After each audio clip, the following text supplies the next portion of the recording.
brothers on the team, yeah, we getting it done. And shout out to Travell, yo, you number one. It started with a dream that turned into a vision. To educate new generations is our mission. Ears to the streets, yeah, we steady politicking. If it ain't about to change, mind your business. Now wait a Gam and Mz, wave your hands with it. Wait a Gam and Mz, wave your hands with it. Now wait a Gam and Mz, wave your hands with it. We top picks like we all up on the gram with it. Now wait a Gam and Mz, wave your hands with it. Now wait a Gam and Mz, wave your hands with it. Now wait a Gam and Mz, wave your hands with it. We top picks like we all up on the gram with it. So, Away to Gam Minute podcast. I am Gam, and of course, I got my co-host, Miss Gogetta. Miss Gogetta. How are you? I'm good. How are you? I'm doing good. Hey, I'm in the land of living, so I'm good. Girl, if you are, yeah, that means it's a blessing, baby. Absolutely, a blessing. And it's sun shining outside. It's a little hot, but it's good. Yeah, it's a little hot. Maybe too hot, but 1 minute when it's hot, everybody want to be a little cool. When it's cool, everybody want to be hot. We just can't get satisfied down here. Yeah, you're absolutely right. And I think it's Virginia because it's that bipolar weather. It is.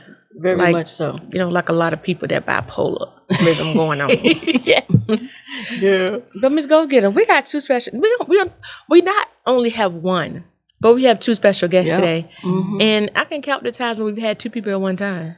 It's not that often. Not that often at all. So, but I might just sitting here going, let me see, 1, 2. It probably been maybe about 3, maybe 4 times. I'll say about 5 or 6 because now we have had more than 2 before. We've had a group of people back when we first started. It was like 4 or 5 people. Well, they still under 10, so hey, y'all the lucky ones. Yeah, yes. They'll call the blessed ones. Yes, absolutely. So, special guest to my left. How are you, madam? I'm doing good. How are you? I'm good. So, please introduce yourself to our viewers and listeners. Wait a minute. My name is Corey. I am the youngest sister of Rolin Hill. Great. And my special co-host to the right.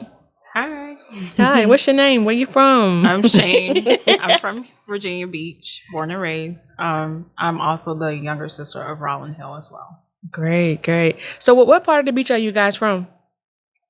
The Lansdowne area. Lansdowne? Yeah. I was going to say that too, somewhere like that. Or I would say basically Chimney Hill. Chimney Hill? Because that's where we started. Okay. Yeah. Gotcha. See, the older sister knows. The younger sister don't know what she's talking about. She just be talking. You know what I'm saying? So, Corey, since you're the baby, tell us a little bit about your brother, Rolin. Rolin was my best friend. We were really close. 2 peas in a pod. Okay. My mom likes to think that we both act similar. Just alike. Very goofy, very outgoing.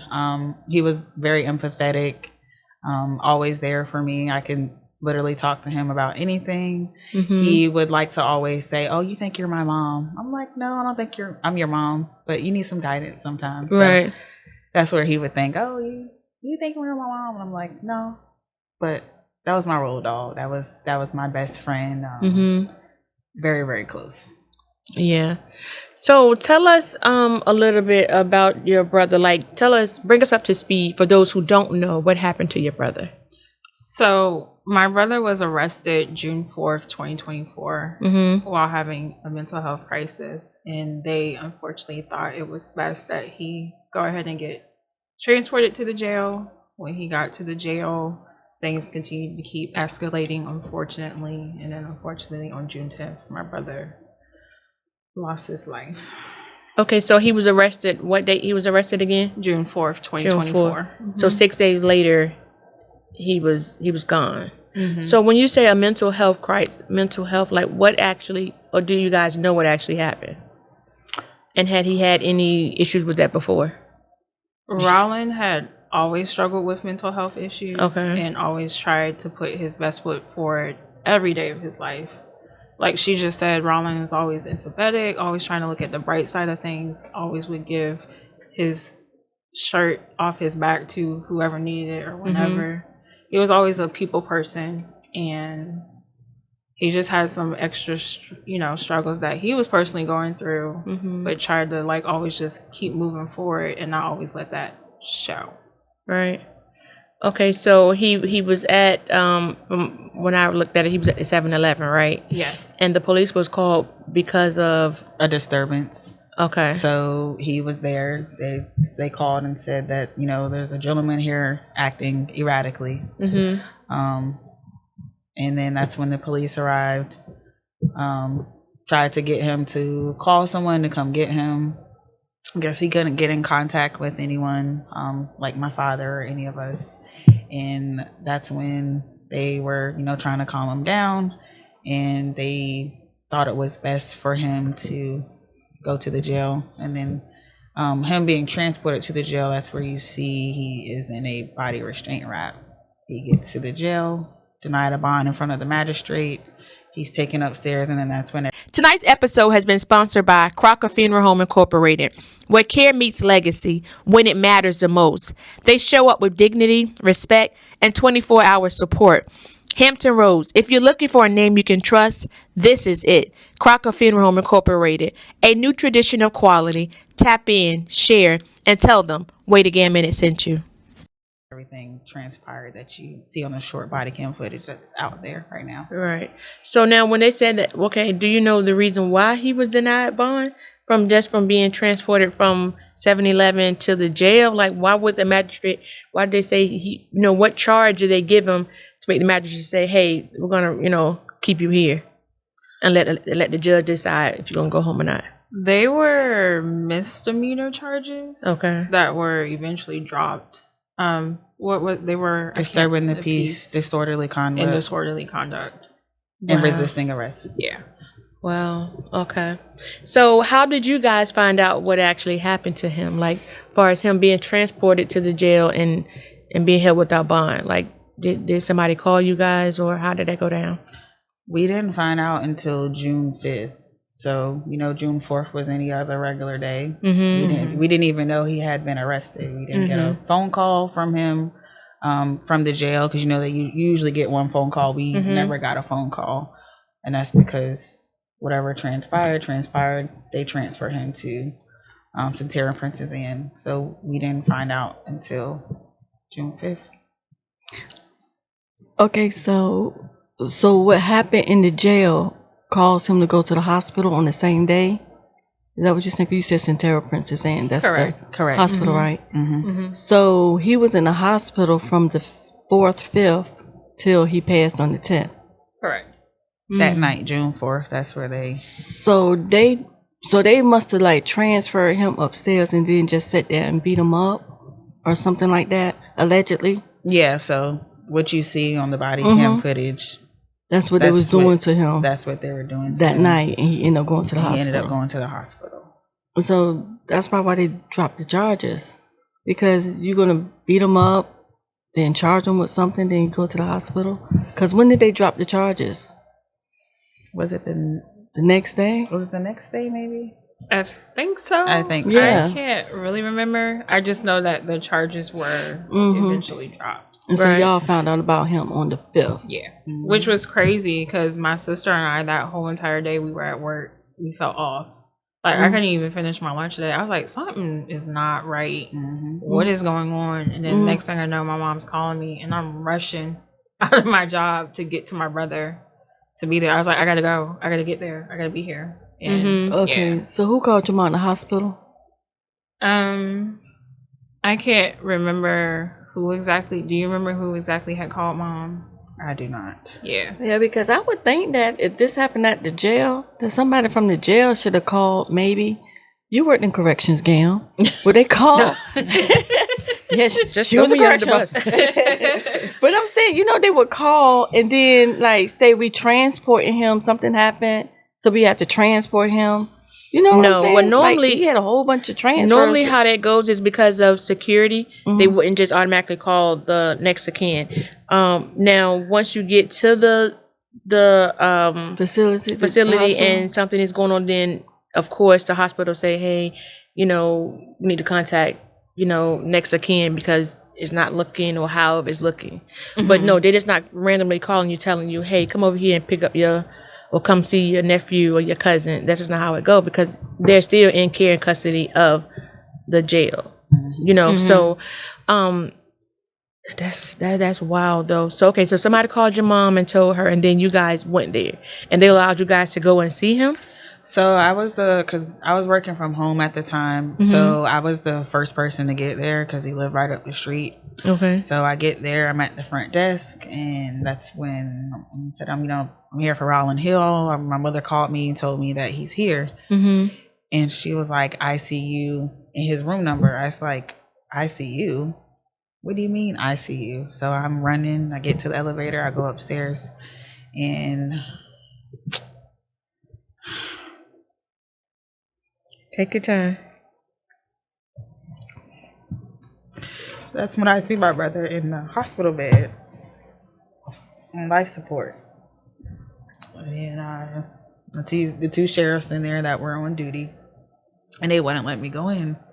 So I go to the nurse's station. I'm like, well, when did he get here? Like, what's going on? And, they can't tell me anything until it's verified. But I'm telling them, like, I'm his little sister. Like, I need to know what's going on now. But, they couldn't tell me anything. And then they were finally able to verify information. That's when they let me in the room. And, I'm trying to talk to him, and I'm not getting a response. And then that's when my dad got there, and then my mom, and then my sister, and got caught up to speed of, what happened and everything. And that's why they let y'all in there, because normally it wouldn't have went down like that. Yeah. But I'm confused because they dropped the charges. So why they still couldn't let them in there? But I mean, I don't know at what point they dropped the charges. I don't know. And then it's probably kind of a blur for them too, because so much has transpired since then. So I don't know, but hey, wait again, Gam and Mz family. Guess what? We see y'all. We see the likes. We see the shares. We also see the comments. But what we need from you guys is to subscribe to our YouTube channel. That way, when anything is going on, you'll be first to know.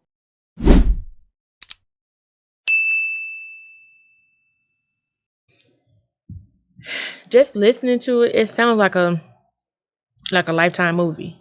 And I'm sure literally you guys probably living it like this don't even seem real. I constantly still now wake up in a state of shock, like, oh wow, my brother's like really gone and he's not coming back. And I constantly think about that. And that's where those some days are easier than others comes into play, because like, my brother's gone, he's not coming back. Yeah. Well, and he was the oldest. Yeah, and the only boy. Wow. So what happened after when all of you guys get there, and then everybody is briefed on what has actually happened? What did you guys state of mind then? That it's not looking good. Yeah. Like I was telling her briefly before we got started, I'm the one that like works in a hospital that has some brief medical knowledge. And like she said, as soon as she got there, and she said that they said the girl told her ICU. That's why I said ICU. My brother was a healthy 34-year-old yesterday, and now he's in the ICU. That's not right. It's not adding up. Like what's happening? And then when I got up there and I saw him, I just knew. I was like, this is not good. So when you guys saw him, like, did he have visible bruises and stuff on him, or he was there and, you could see life just like leaving him? He was just laying there. Yeah. Not responsive. Non-responsive at all. When we're talking to him. Wow. So at what point, what happened then after you guys, you were looking at him and you were talking to whoever the authorities were there? At what point in time did the sheriff's department have a conversation with you guys as to, well, this is what happened and this is how we're moving forward? We didn't have a conversation. Really? Wow. We haven't sat down and talked to police or sheriffs. So nobody from the police or sheriff department said anything to you that day or the days following? Only like statements that you see a release. We're sorry for your loss, our condolences, but no sit down and That's crazy that they would sit and make statements and tell you that when they're the calls. Because it's formal. It's right. It's formal. So but they know what happened. Oh yeah, of course they do. Now, what is it that you would want to say to the sheriff? Like if you could have a sit down conversation with him now. Was it the sheriff or the city police? The sheriff's department. So the police work the street, so they're who arrested him and then transported him over to the jail. Where the deputies. The deputies. They work the jail. So that was the deputies in the video doing all that to him? Correct. Oh. I personally would like us to talk to both the police department and the sheriff's department. I feel like there is some reform and policies that need to happen and change so that this does not happen again. Right. Their job can be a traumatic experience for them. So I feel like that they should constantly have to have a mental eval done every so often. I agree with that. Yeah. Whether you work a desk job, whether you're out on the street, because that can get tiring and that can be emotional for them having to deal with somebody or an inmate or whoever that. What's up, family? Thank you for tuning in to another episode of Wait a Gam Minute podcast. If you haven't done so already, please hit that subscribe button on our YouTube channel. Hit that notification button as well. So when we drop a new episode, you'll be first to know. Stay tuned to all things Wait a Gam Minute. Unfortunately, they just made a bad choice at this moment in time, and they have to, answer to that bad choice that they made. Right. That could be a lot for them too. Right. It is, and and like you said, it can be very taxing because just dealing with people in general. You're one person, but I'm meeting 30, 40 people a day. Right. So, and I mean 34 people a day, but it may be 67 people because they may be having 2-3 different personalities and stuff. And you meet people in a place where, it's kind of like always good. So taking all that in and dealing with what you have going on personally too, it is a lot. So I do agree with you about maybe something could be implemented far as, the eval or something like that to make sure that, hey, you okay. Yeah. Because you could not be okay too. They don't be okay. Then sometimes they all have anger issues. And like I was saying earlier, sometimes you got to think about a lot of them. Sometimes they're scared. Yeah, you know what I'm saying? True. So if you're scared, it's like any little thing. And then if you're scared and say you had a bad day or you just dealt with another inmate that gave you some problem, then you frustrated. So you scared, you frustrated, all this other stuff. And so you sit and you act like you having a whole boxing match on someone that didn't do anything to you. Right. And then especially a lot of them, when it comes to like mental health, a lot of them don't understand it. They just take it as, oh, you just acting out because you don't want to be here.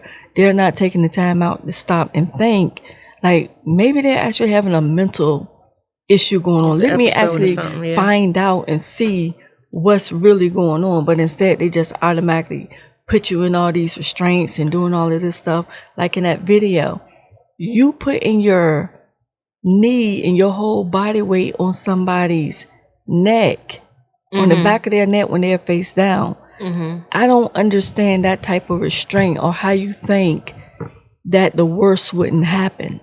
You know what I'm saying? Like your neck is not made to hold 200 pounds, not even 100 pounds. Not even that, man, wobbling. Right. So how you think something more negative or serious is not going to come out of that? Yeah. Right. Yeah. When you're doing that and you're saying, be still, be still. How? Yeah. Anybody, you got to think, even if you're not having a mental crisis, you're not going to sit and just lay flat and be still when someone's on your neck. Right. You're instantly going to, try to move and get out of it. Yeah. Because now you're fearful. So that's crazy. That's absolutely true. So that happened on the 4th. He passed. So the next, 5-6 days are long for you guys, right? You guys are sitting there at the hospital day in and day out, trying to figure out what's going on. And then, were you there when he actually passed, or what was that experience like? So you want to go on? Yeah. So on, I want to say June 8th is when we maybe found out that he was an organ donor. I didn't know, but my dad and Shane knew that he was an organ donor. I didn't know. So, we're in the hospital room. LifeNet, love them to death. They have supported our family throughout this whole process, even with it being 2 years. They send cards, they check on us, so definitely do appreciate them. Someone from Donor Services, they came and said, hey, did you know Rolin was an organ donor? I didn't know. Like I said, my dad and my sister knew. And did you want to go forward this? And we said yes with no hesitation, because that's who Rolin was. Rolin would give you the shirt off his back. He was empathetic, small but mighty. Didn't let anybody try to talk to him any type of way. That's just who he was. And that's when the 10th came. We had our last couple hours with him, and that's when they rolled him down to the room, and we took him off life support, and we watched him take his last breath, and then he went into surgery, and he donated his heart, his kidneys, and his liver. Well, so he was a healthy guy. Yeah. Because even though you're a donor, which I personally took mine off, because they was like, if something should happen to you, they'd rather get your organs than save you. So I'm like, no, save me. So that goes to show that, like you said, he was a healthy guy to donate those organs like that. So being that he passed, he was able to be of assistance to somebody else. You know what I'm saying? Who probably would have still been on the list. That's what he wanted. That was Rolin, so it was no surprise to us. Right. So prior to the life net coming in, did they tell you that he wasn't going to make it? Or did LifeNet just show up and you like, why are you here? I almost want to say this conversation we had with LifeNet was probably after we did get the news that, hey, this is, not looking good. Okay. Yeah. So, and then, what happened after that? When on the 10th, he passed and went on to be with the Lord or whatever. What was that day like for you guys? Even though you guys, like you said, you probably had a conference as to what probably would transpire. But that actual day, what was that day like? It was kind of long. It was a long. It was a long day, and it was also like shocking because like we had my aunt-in-law. She came and she gave Rolin, read him his last rites.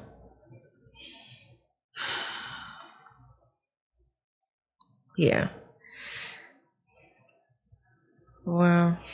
So, and I'm sure it's something I can't imagine, because just like you guys, I have a brother and have a sister too. So when I listen to you guys, I kind of put myself in that situation. Like, I don't know how I would feel, but my heart goes out to you guys, even being able to, having the courage to actually continue to share your brother's story, even after 2 years. Thank you.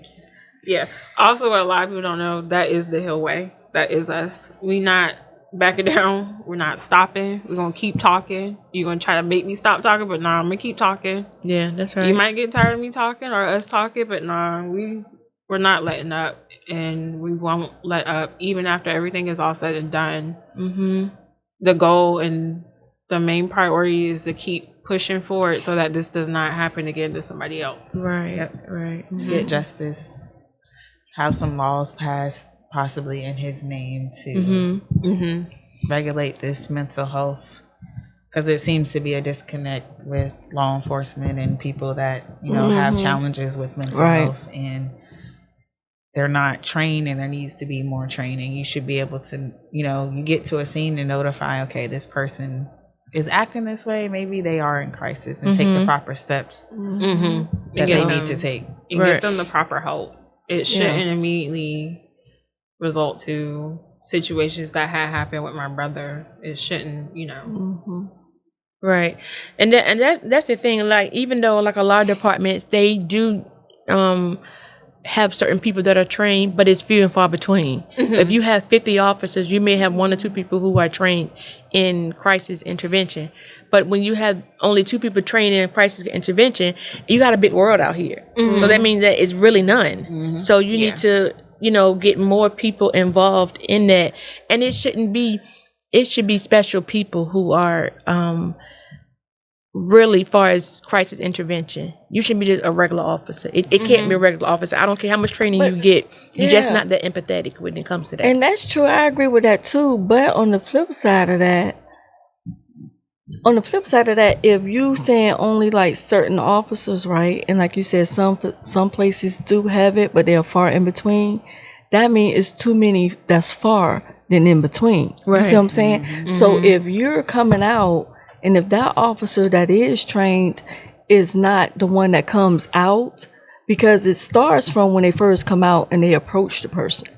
If you trained and you paying attention to certain things, certain movements, certain behaviors, you can know like, okay, wait a minute, they might be having, some kind of crisis, blah, blah, blah. We're not going to just instantly put them in restraints because that can escalate the situation. That's right. It's not calming them down. First, you calm them down, then you move forward. But if you just sending a regular officer out first, and that regular officer need to be evaluated or have counseling himself because he might be in a crisis or whatever himself, it's going to escalate. You know what I'm saying? It's not going to work with having more that's far than between. Right. It's just not going to work. So I do think that when they go for that training, the officer training, they need to have at least class 101, at least have the pay attention to this sign, pay attention to this behavior type training. And especially they might can't calm them down verbally, but pay attention.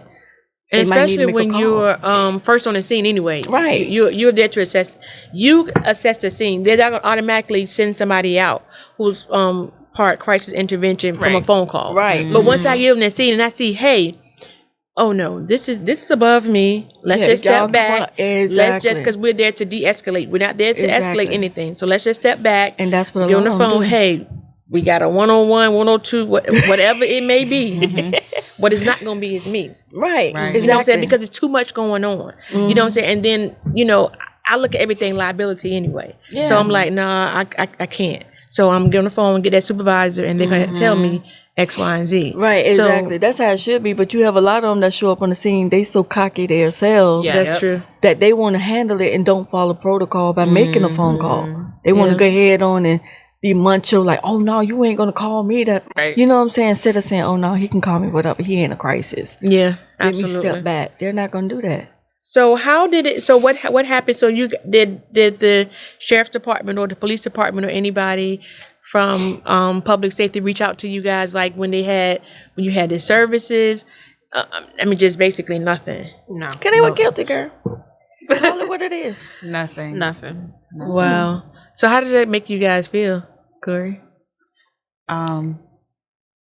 It makes me upset, but at the end of the day, only me and my sister and my parents can tell the world who Rolin was, tell Rolin's story. They can say whatever they want to say about my brother. I honestly don't care. I'm going to tell you who he was. Right. I'm going to let you know the relationship that me and him You and your brother's keeper. Yes, yeah, definitely. So it's going to come a time and a place when the trials start, and I'm going to say what I have to say. Okay, so trial hasn't started yet. So no. It's been a 2-year process. Yeah. September the 28th will be the first trial. The second trial will be December the 1st, and then the third trial will be February the 28th of 2027. Okay, so let's go back. February 9th. February 9th. Okay. 2027. February 9th. Okay, so let's bring everybody up to speed. So those 3 trials are those individual deputies who were charged. Correct. And it's their trials, yes. Okay, so what were they actually charged with? So the first deputy, he is charged with 2nd-degree murder and 5 counts of assault and battery. The second sheriff is charged with 2nd-degree murder and 2 counts of assault and battery. And then the third one is just charged with 2nd-degree murder. Wow. So are they all still incarcerated or are they out? They're out on bond. So they got a bond, but he couldn't get a bond. Yeah. Your brother didn't get a bond, but they got a bond. And they had felony. Right. And he had 2 misdemeanors. They only had to pay 10% of their $5,000 bond too. So they paid $500? Yes. Only had to hand over their passport. So are they on leave? Like with pay? Oh, they fired? No, they're fired. They're fired and they cannot work in law enforcement ever again. So the sheriff did file that paperwork. That's good. That's good. But I noticed something that you said first, and then you kind of said too, that had me wondering. So have y'all received like some kind of threat or something in reference to talking? No. Okay. I don't think they'd be that dumb. They got a whole lot going on besides trying to send me or send us a threat. Okay. And even if that were to happen, I'm not scared. Yeah. I'm going to, like I said, the hill way is to keep talking and talking and talking. And that's what we're doing. We're going to keep talking and talking and talking. Didn't mess around and ran up on the wrong hill, baby. Yeah. Yeah.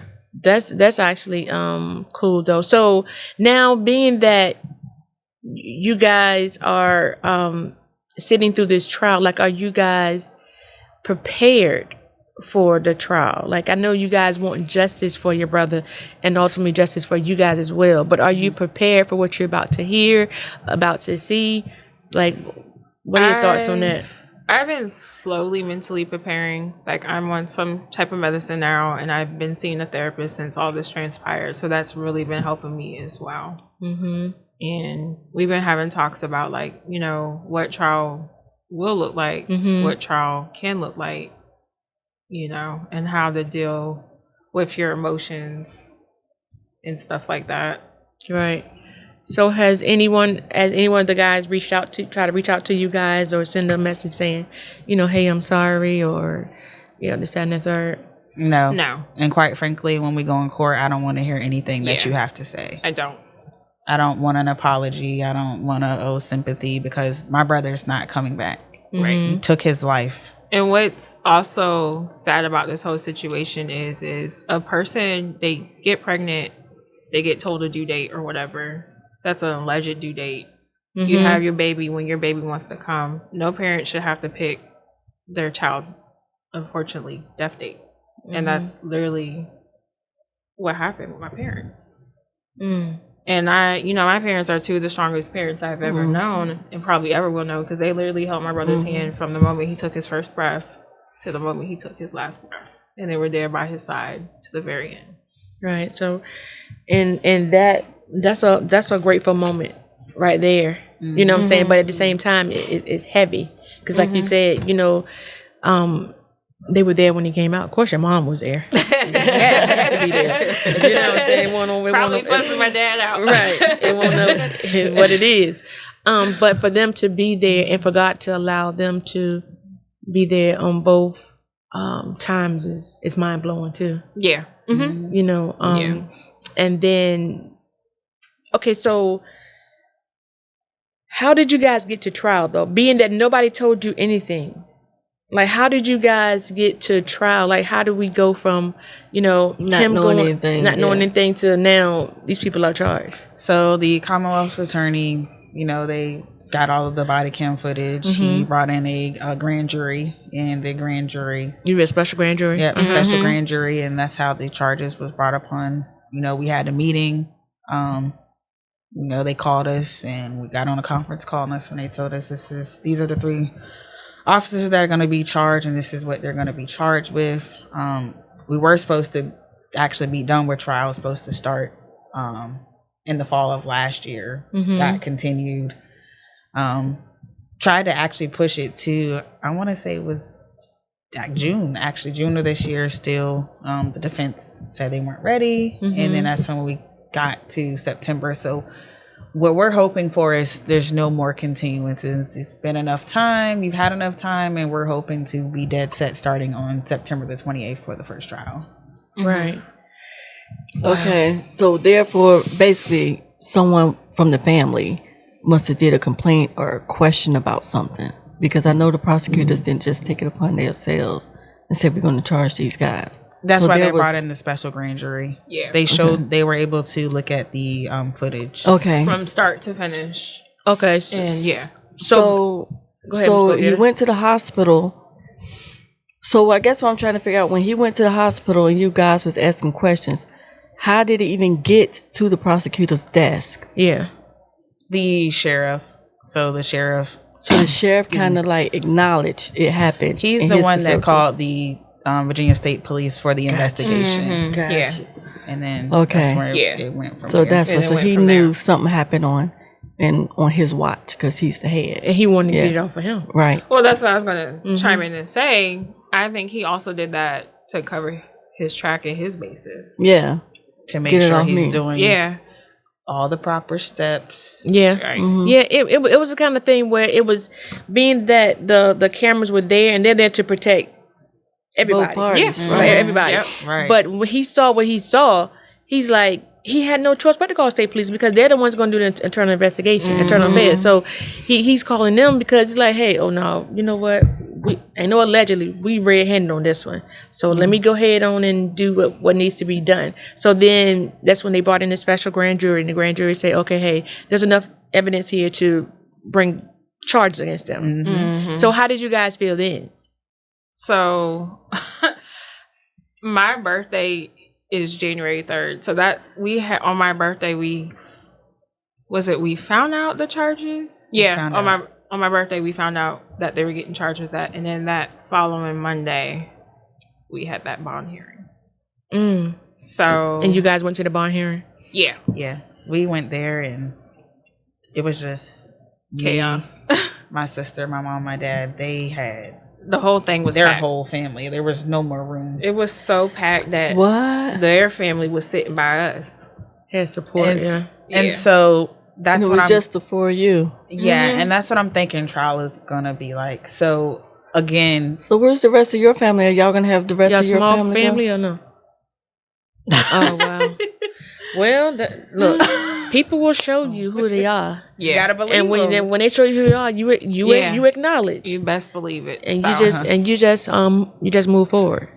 And that's what we have been doing. Just you got to move forward. Don't want to, but life goes on. Rolin is no longer here, but life goes on. So that's why we're saying in a lot of my posts, you know, if you can show up to any of the court dates, if you can show up even to, you know, when they, you know, decide of them being charged, if you can show up to that, we would greatly appreciate it because we need all the support that we can get because they're going to have their family and they're like at their bond hearing. So the bond hearing, they had the whole crew.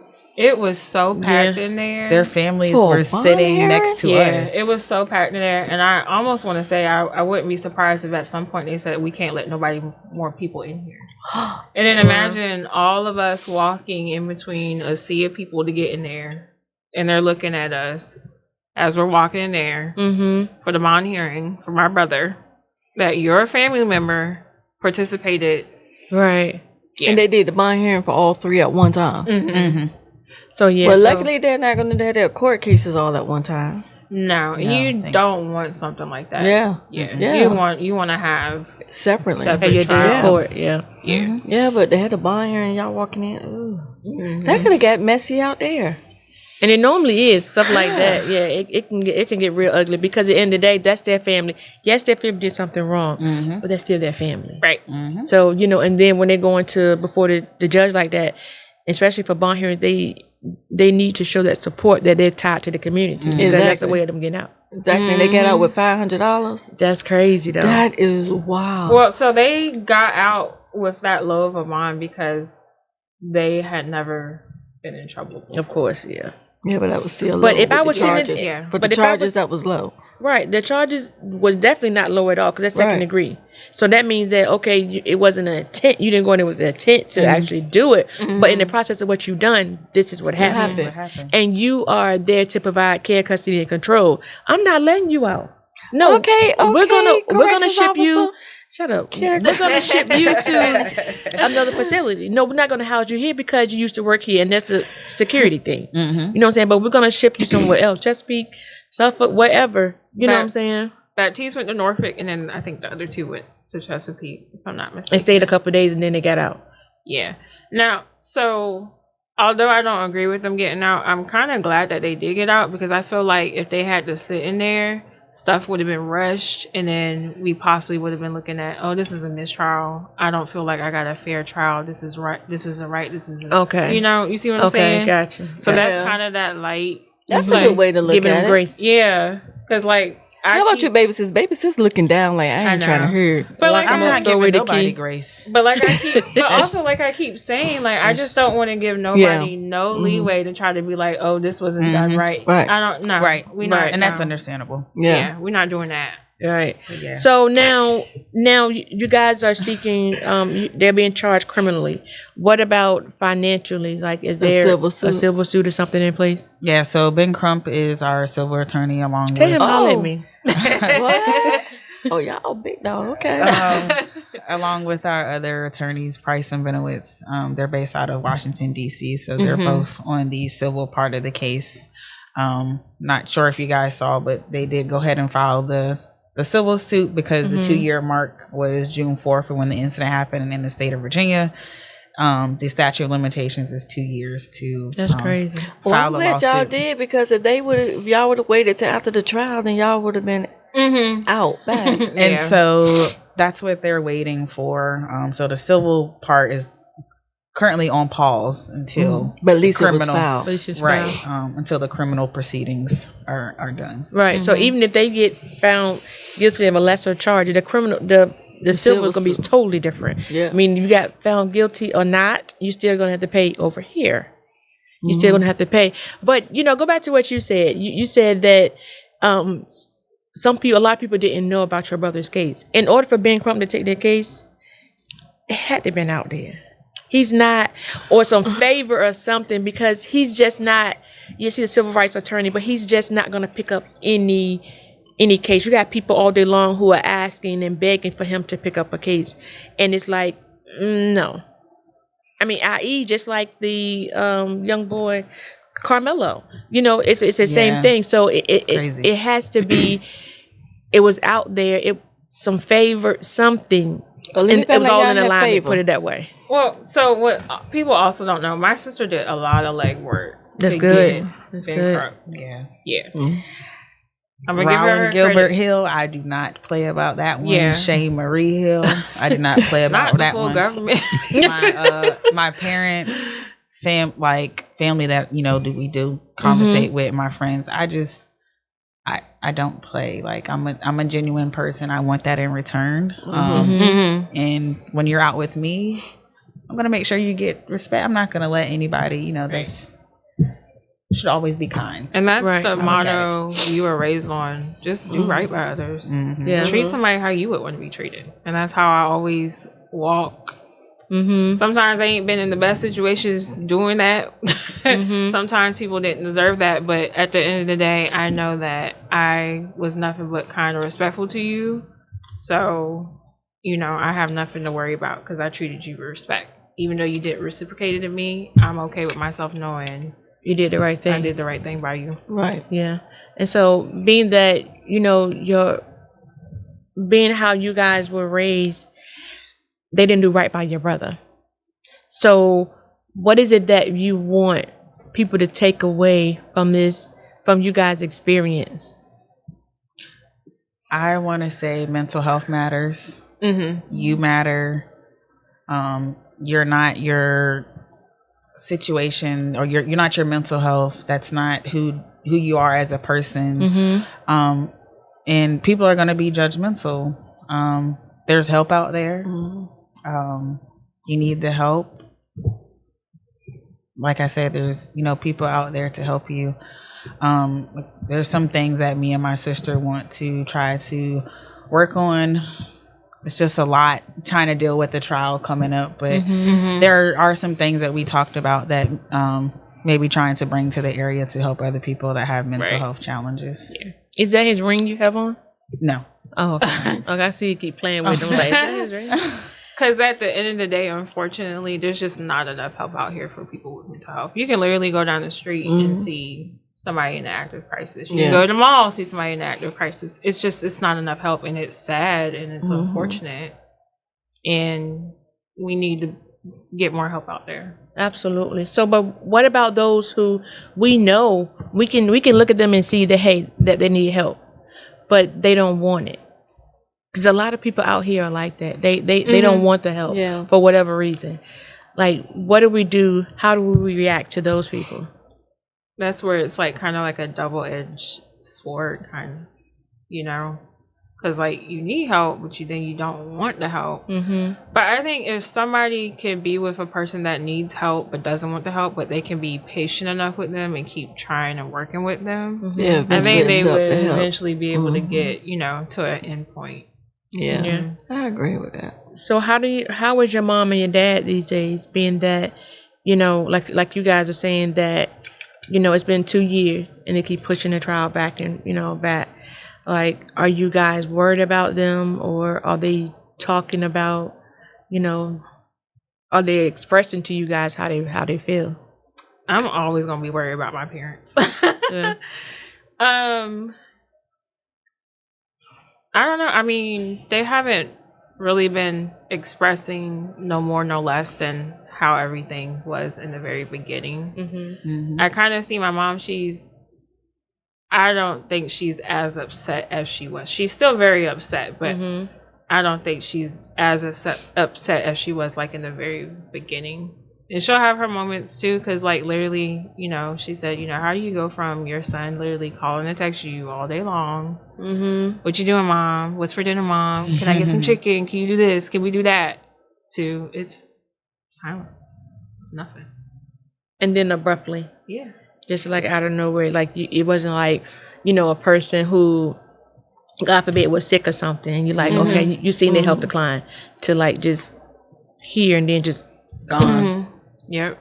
And it was so fast. Yeah. It was, because we were at my mom and my sister were at my cousin's graduation when it was going on. Didn't have no idea, no inkling. No idea. We went to home. Sleep that night. Like everything was cool, calm, collected, whatever. And then I woke up and I was like, something is just, you know how you have that feeling? Like something just didn't feel right. And then around like 1 or 2, that's when I got the call from my mom.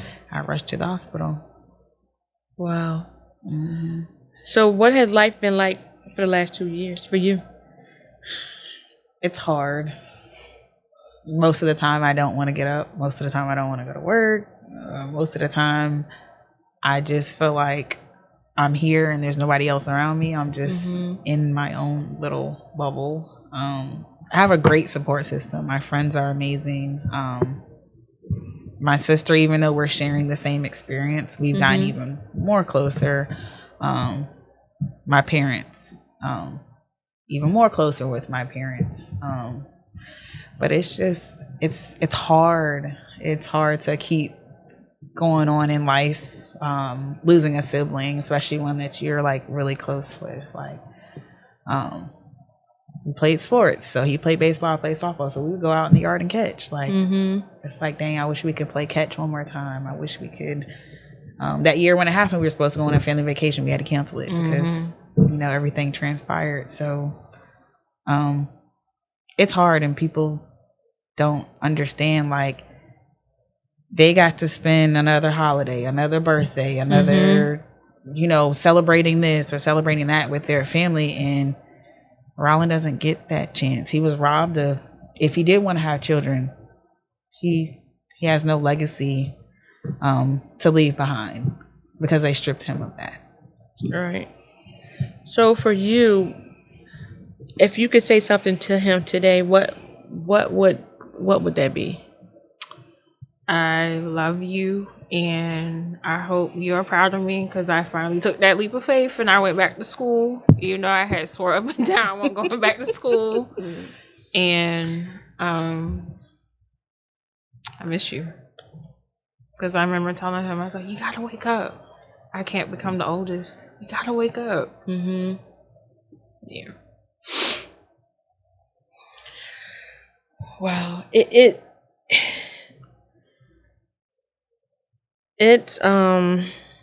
It's heavy, because it's like, you know, when you look at stories and you do a little research, you really don't know a lot. You know, you just get like little bits and pieces. But just the impact, like sitting around you guys, it's heavy. You know, and I wouldn't want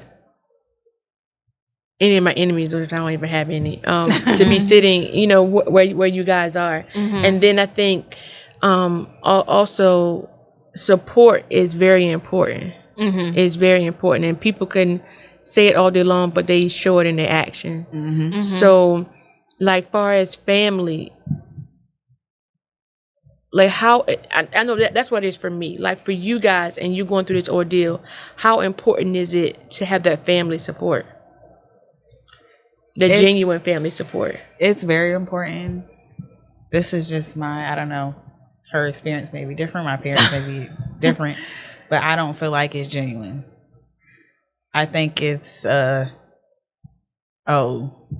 might be getting this, so let me try to get over here on the good side. Right. But years down the line, when you saw my brother on a skateboard, did you ask to pick him up? Did you ask him, did he need a ride? You're out here saying things that aren't even true. You don't. When the last time have you talked to my brother? Even though we would have our differences, none of y'all showed up. Yeah, we all did. None of you showed up to the hospital. I would have still tried to show up anyways. Yeah. None of you showed up. None of you have. Well, some of them came to his birthday party last year, but none of you have come to the other stuff that we had. None of you have picked up the phone. Hey, what's Corey's number? I don't have it. What's her number so I can call her? I only want people that are genuine and that genuinely want to be around and, be of support with what's going on in regard to my brother. And if How you're do not, you feel? I feel the same way. Not genuine. And, like, it's frustrating. Because it's like, also, like, what did I ever do to you? What did Rolin ever do to you? That you can't be genuine. Right. Like, I feel like it's like, like for show, basically. People want to be a part of something, but trust me, this is not anything. This is not something you want to be a part of. Yeah, no, definitely not. It's a lot. And then, claiming he's your cousin, but then you spelling his name completely wrong, but he's your cousin. Okay. Pronouncing it wrong. Pronouncing it wrong too. Okay. That's your cousin though. All right. Well, in their defense, sometimes we have cousins who are a little touched, so they may, can't spell. They can't spell and stuff like that. I get it. So if you could have the perfect trial, right? And verdict, what would that look like for you, Corey?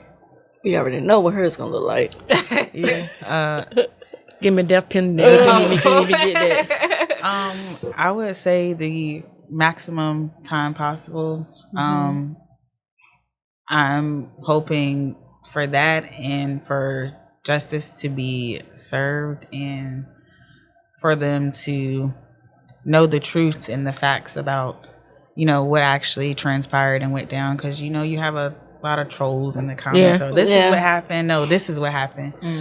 So it's like sometimes you have to sit back and just let it play out. That's why I'm ready for the trial to start. So all the naysayers can be quiet. That's right.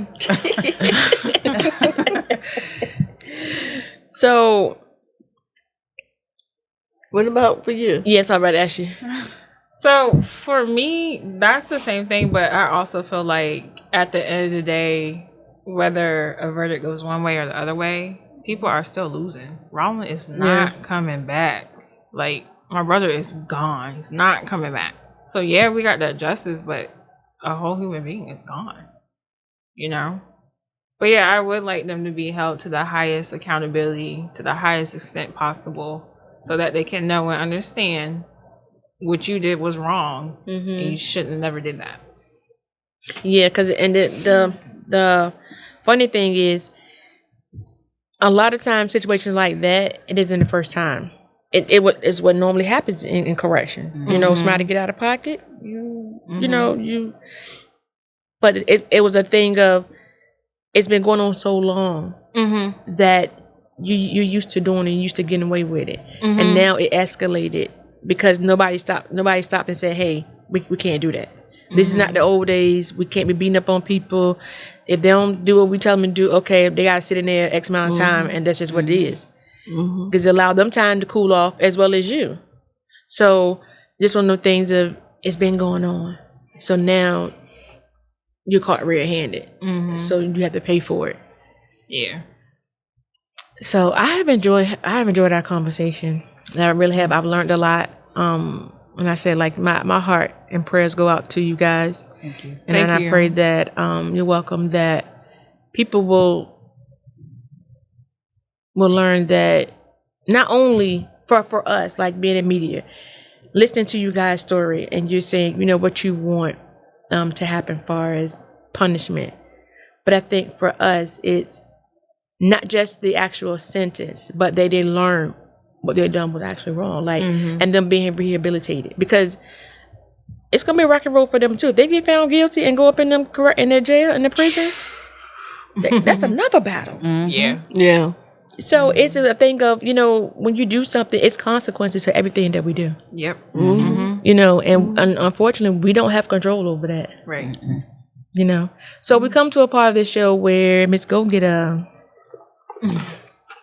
It's called Catch of the Day. I'm gonna have, usually I just have one person, but since it's two of you, each one of you gonna get the pick, open the box, pull out your catch, and read it to us and answer it. Oh God. You can shake it up. You can shake it up some more if you want to.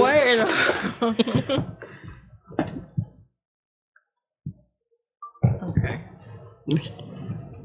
So I got. What's a lesson you learned the hard way that still stings?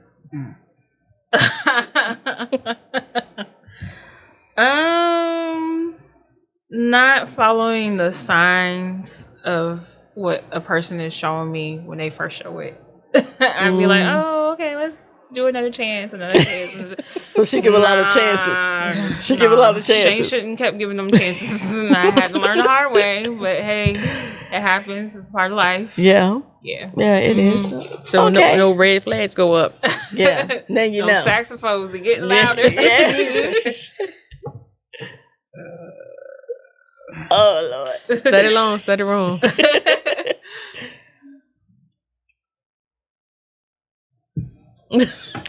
Must be a good one. What belief about yourself do you cling to that might be holding you back? Ooh, that's a good one. Yeah. I would say that I'm not good enough, and that causes me to overthink things. So that's something that I feel like holds me back, that I need to work on. That's good, but that is good. That's good, but I think you are good enough. And I think a lot of times we do overthink. Hey, I'm talking from experience. But I think you are good enough. You're so good that just like your sister said, you've been putting in that work for your brother. And because you've been putting in that work, you guys are where you at now. And your brother's going to get justice because of who you are. Yeah. At the end of the day. Like, I know he is proud of us and what we've been doing. Yeah. I just know he is, so. Yeah. So we always ask our guests how their time has been since they've been on Way to Gam Minute. So we're going to start with you first, Shane. How was your time today on Way to Gam Minute? I liked it. Very welcoming. Thank y'all for having us and having us tell our story. All right.